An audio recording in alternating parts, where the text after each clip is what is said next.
বুঝবারে ভাই আমরা এই চিন্তা লাগি আমরা এই চলে আল্লাহর ইবাদত করি এই জায়গার মধ্যে বলিয়া আমরা আল্লাহর ইবাদতের মধ্যে লিপ্ত থাকতাম আল্লাহর ইশকের মধ্যে লিপ্ত থাকতাম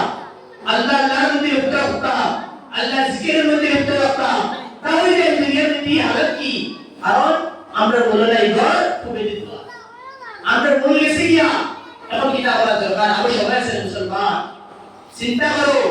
একবার চিন্তা করো মানুষের চিন্তা করো আল্লাহ তো বলে হে বান্দা তুমি আমার জিंदगी চল रहा है তুমি সারা জীবন ইবাদত করো কেন তো করো না আল্লাহ কি করো দুনিয়ার মধ্যে রুটিন বানাইছে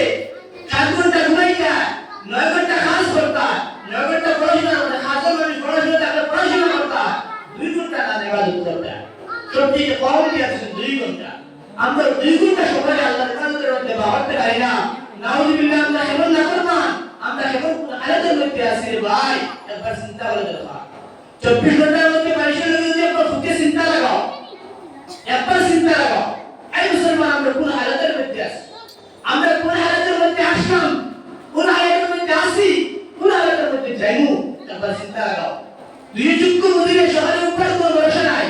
অনেক মানুষ নাই দোকানদারি করে বাজার হাট করে যেতে